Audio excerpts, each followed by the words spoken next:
ನೋಡ್ತಾ ಇರ್ಬೋದು ಒಂದಕ್ಕೊಂದು ಎಳೆ ಅಂಟ್ಕೊಂಡೆ ಎಷ್ಟು ಚೆನ್ನಾಗಿ ಬರ್ತಾ ಇದೆ ಒತ್ತು ಶಾವಿಗೆ ಅಂತ. ತುಂಬಾ ಅಂದ್ರೆ ತುಂಬಾನೇ ಈಸಿಯಾಗಿ ಮಾಡ್ಕೋಬಹುದು. ಆದ್ರೆ ಕೆಲವೊಂದು ಟ್ರಿಕ್ಸ್ ಅನ್ನ ಫಾಲೋ ಮಾಡ್ಬೇಕಾಗುತ್ತೆ. ಅದು ಏನಪ್ಪಾ ಅಂತಂದ್ರೆ ಪೂರ್ತಿಯಾಗಿ ವಿಡಿಯೋ ನೋಡಿ ಹೇಳ್ಕೊಡ್ತೀನಿ. ಎಲ್ಲೂ ಸಹ ವಿಡಿಯೋನ ಸ್ಕಿಪ್ ಮಾಡಬೇಡಿ. ನನಗಂತೂ ಈ ಒತ್ತು ಶಾವಿಗೆ ಅಂದ್ರೆ ತುಂಬಾ ಇಷ್ಟ. ನಾನು ಒಂದು 2 ತಿಂಗಳಿಗೊಂದ್ಸರಿನಾದ್ರೂ ಮಾಡ್ಕೊಂಡು ತಿಂತೀನಿ, ಅಷ್ಟು ಇಷ್ಟಪಟ್ಟು ತಿಂತೀನಿ. ನೋಡಿ, ನಾನೀಗ ಇದನ್ನ ಕಾಯಿ ಹಾಲ್ ಜೊತೆ ಸರ್ವ್ ಮಾಡ್ತಾ ಇದ್ದೀನಿ. ನೀವು ಇದನ್ನ ನಾನ್ ವೆಜ್ ಜೊತೆನೂ ಸಹ ತಿನ್ಬಹುದು. ಮೊದಲಿಗೆ ಕಾಯಿ ಹಾಲನ್ನ ಹೇಳ್ಕೊಡ್ತೀನಿ. ಮೊದಲಿಗೆ ನಾನು ಒಂದು ಪಾತ್ರೆಯಲ್ಲಿ 1 ಕಪ್ ಅಷ್ಟು ಬೆಲ್ಲವನ್ನ ಹಾಕೊಂತಾ ಇದ್ದೀನಿ. ನಾನಿಲ್ಲಿ ಕಪ್ಪು ಬೆಲ್ಲವನ್ನ ಯೂಸ್ ಮಾಡಿದ್ದೀನಿ. ಇದಕ್ಕೆ ಒಂದು ಅರ್ಧ ಕಪ್ ಅಷ್ಟು ನೀರನ್ನ ಹಾಕೊಂಡು ಬೆಲ್ಲವನ್ನೆಲ್ಲ ಕರಗಿಸ್ಕೋಬೇಕಾಗುತ್ತೆ. ಮತ್ತೆ ನಾನು ಇನ್ನೊಂದು ಅರ್ಧ ಕಪ್ ಅಷ್ಟು ನೀರನ್ನ ಹಾಕಿದೆ. ಟೋಟಲ್ ಆಗಿ ನಾನಿಲ್ಲಿ 1 ಕಪ್ ಅಷ್ಟು ನೀರನ್ನ ಹಾಕೊಂಡಿದ್ದೀನಿ. ಪೂರ್ತಿಯಾಗಿ ಬೆಲ್ಲ ಎಲ್ಲ ಕರಗಬೇಕು. ಈಗ ಕರಗಿದ್ಮೇಲೆ ಅದನ್ನ ಸೈಡಲ್ಲಿ ಎತ್ತಿಡೋಣ. ಈಗ ಒಂದು ಪ್ಯಾನ್ ನಲ್ಲಿ ಒಂದು 2 ಸ್ಪೂನ್ ಅಷ್ಟು ಕಡಲೆ ಬೀಜನ ಫ್ರೈ ಮಾಡ್ಕೊತಾ ಇದ್ದೀನಿ. ನಂತರ ಇದಕ್ಕೆ ಒಂದು 4 ರಿಂದ 5 ಬಾದಾಮಿ, ಒಂದು 4 ರಿಂದ 5 ಗೋಡಂಬಿಯನ್ನ ಹಾಕೊಂಡು ಅದನ್ನು ಸಹ ಫ್ರೈ ಮಾಡಿಕೊಂಡು ನಂತರ ಇದಕ್ಕೆ ಒಂದು 2 ರಿಂದ 3 ಸ್ಪೂನ್ ಅಷ್ಟು ಹುರಿಗಡಲೆಯನ್ನ ಹಾಕೊಳ್ಳಿ. ಅದನ್ನು ಒಮ್ಮೆ ಫ್ರೈ ಮಾಡಿಕೊಂಡು ಇದಕ್ಕೆ ಗಸಗಸೆಯನ್ನ ಆಡ್ ಮಾಡ್ಕೋಬೇಕಾಗುತ್ತೆ.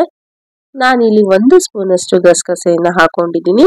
ಹಾಗೆ 1 ಸ್ಪೂನ್ ಅಷ್ಟು ಎಳ್ಳನ್ನ ಹಾಕೊಂಡಿದ್ದೀನಿ, ಬಿಳಿ ಎಳ್ಳನ್ನ. ಇದನ್ನ ಫ್ರೈ ಮಾಡಿಕೊಂಡು ಇದಕ್ಕೆ ಒಂದು 3/4 ಕಪ್ ಅಷ್ಟು ತೆಂಗಿನಕಾಯನ್ನ ಆಡ್ ಮಾಡ್ಕೊತಾ ಇದ್ದೀನಿ.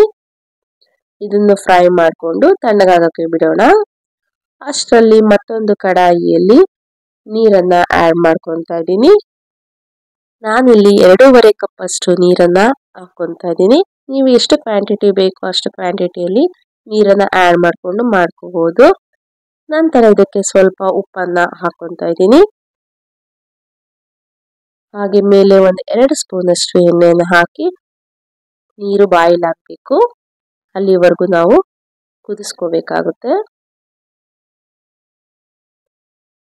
ನಂತರ ಇದಕ್ಕೆ ಅಕ್ಕಿ ಹಿಟ್ಟನ್ನ ಹಾಕೋಬೇಕಾಗುತ್ತೆ. ನಾನಿಲ್ಲಿ ಅಕ್ಕಿ ಹಿಟ್ಟನ್ನ 2 ಕಪ್ ಅಷ್ಟು ಆಡ್ ಮಾಡ್ಕೊಂಡಿದ್ದೀನಿ. ಈಗ ಒಮ್ಮೆ ಮಿಕ್ಸ್ ಮಾಡಿಕೊಂಡು ಆದಷ್ಟು ಉರಿಯನ್ನ ಲೋ ಫ್ಲೇಮ್ ಅಲ್ಲಿ ಇಟ್ಕೊಂಡು ಮಿಕ್ಸ್ ಮಾಡಿ ಇದನ್ನ ಹಬೆಯಲ್ಲಿ ಒಂದು 5 ನಿಮಿಷ ಬೇಯಿಸ್ಕೋಬೇಕಾಗುತ್ತೆ. ಈಗ ಇದು ಚೆನ್ನಾಗಿ ಬೆಂದಿದೆ. ಮತ್ತೊಮ್ಮೆ ಇದನ್ನ ಸ್ಪೂನಿನ ಸಹಾಯದಿಂದ ಮಿಕ್ಸ್ ಮಾಡಿಕೊಂಡು ಇದನ್ನ ತಣ್ಣಗಾಗಕ್ಕೆ ಬಿಡಬೇಕಾಗುತ್ತೆ. ಈಗ ನೋಡಿ, ಈ ರೀತಿಯಾಗಿ ಕೈಯಿಂದ ಮುಟ್ಟೋಕೆ ಆಗಬೇಕು. ಅದಾದ್ಮೇಲೆ ನಾವು ಸ್ವಲ್ಪ ಕೈಯಿಂದ ಈ ರೀತಿಯಾಗಿ ನಾದ್ಕೋಬೇಕಾಗುತ್ತೆ.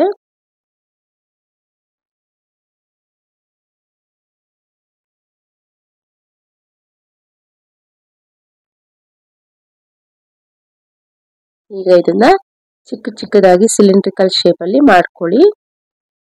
ಇನ್ನು ನಮ್ಮ ಚಾನೆಲ್ ನಲ್ಲಿ ಸುಮಾರು ವೆರೈಟಿ ಆದಂತಹ ವಿಡಿಯೋಗಳನ್ನ ಅಪ್ಲೋಡ್ ಮಾಡಿದ್ದೀನಿ.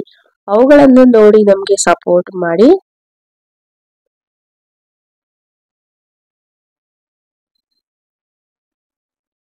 ನೋಡಿ, ಈ ರೀತಿಯಾಗಿ ಎಲ್ಲವನ್ನು ಸಹ ನೀಟಾಗಿ ಸಿಲಿಂಡ್ರಿಕಲ್ ಶೇಪ್ ಅಲ್ಲಿ ಮಾಡಿಕೊಂಡು ಈ ರೀತಿಯಾದಂತಹ ಒಂದು ಹೋಲ್ ಇರುವಂತಹ ಒಂದು ಪಾತ್ರೆಯಲ್ಲಿ ಅವುಗಳನ್ನ ಇಟ್ಕೋಬೇಕಾಗುತ್ತೆ.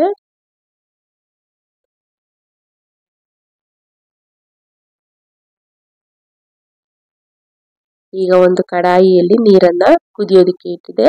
ಅದರಲ್ಲಿ ಈಗ ನಾವು ಮಾಡಿಟ್ಕೊಂಡಿರುವಂತಹ ಸಿಲಿಂಡ್ರಿಕಲ್ ಶೇಪ್ ನ ಉಂಡೆಗಳು ಏನಿರುತ್ತಲ್ಲ ಅದನ್ನ ಇಟ್ಟು ಇದನ್ನ ಒಂದು 5 ನಿಮಿಷ ಕುಕ್ ಮಾಡಬೇಕಾಗುತ್ತೆ.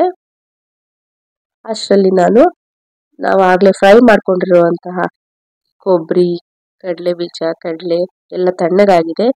ಈಗ ಅದಕ್ಕೆ ಸ್ವಲ್ಪ ಏಲಕ್ಕಿಯನ್ನ ಹಾಕೊಂಡು ಸ್ವಲ್ಪ ನೀರನ್ನ ಹಾಕೊಂಡು ನುಣ್ಣಗೆ ಗ್ರೈಂಡ್ ಮಾಡ್ಕೋಬೇಕಾಗುತ್ತೆ. ಇಷ್ಟು ನಿಮಗೆ ಕನ್ಸಿಸ್ಟೆನ್ಸಿ ಇದ್ರೆ ಸಾಕು. ಈಗ ಇದನ್ನ ಒಂದು ಪಾತ್ರೆಯಲ್ಲಿ ಹಾಕೊಳ್ಳಿ.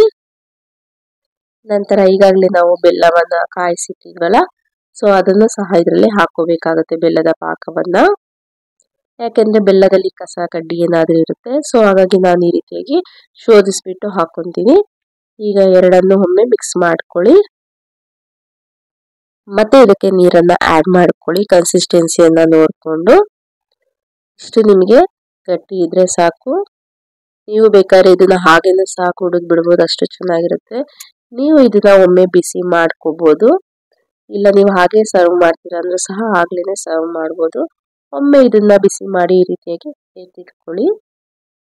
ಈಗ ನೋಡ್ತಾ ಇರ್ಬೋದು ಇದು ಸಹ ಹಬೆಯಲ್ಲಿ ಚೆನ್ನಾಗಿ ಬೆಂದಿದೆ.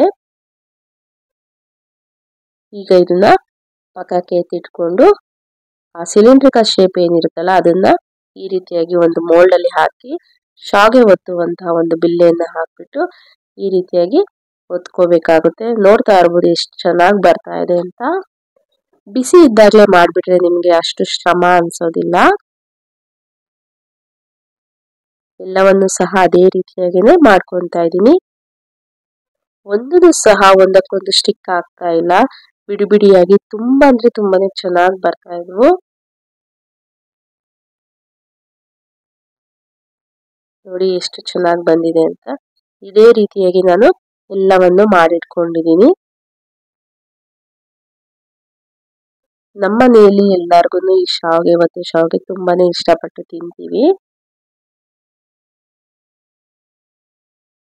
ನೀವು ಬೇಕಾದ್ರೆ ಇದನ್ನ ಬರೀ ರಾಗಿಯನ್ನು ಸಹ ಹಾಕಿ ಮಾಡ್ಕೋಬಹುದು.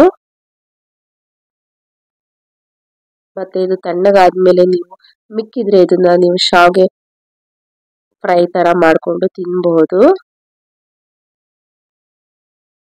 ನೋಡ್ತಾ ಇರ್ಬೋದು ಒಂದಕ್ಕೊಂದು ಎಷ್ಟು ಚೆನ್ನಾಗಿ ಅಂಟ್ಕೊಳ್ದೆ ಎಷ್ಟು ಚೆನ್ನಾಗಿದೆ ಅಂತ.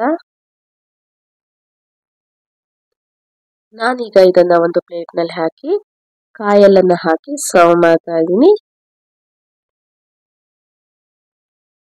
ನಾನು ಮೊದಲೇ ಹೇಳಿದಾಗೆ ನಾನ್ ವೆಜ್ ಜೊತೆನೂ ಸಹ ನೀವು ತಿನ್ಬೋದು. ಈ ವಿಡಿಯೋ ಇಷ್ಟ ಆಗಿದೆ ಅಂತ ಅನ್ಕೊಂತೀನಿ. ಹೀಗೆ ಸಪೋರ್ಟ್ ಮಾಡಿ. Thank you.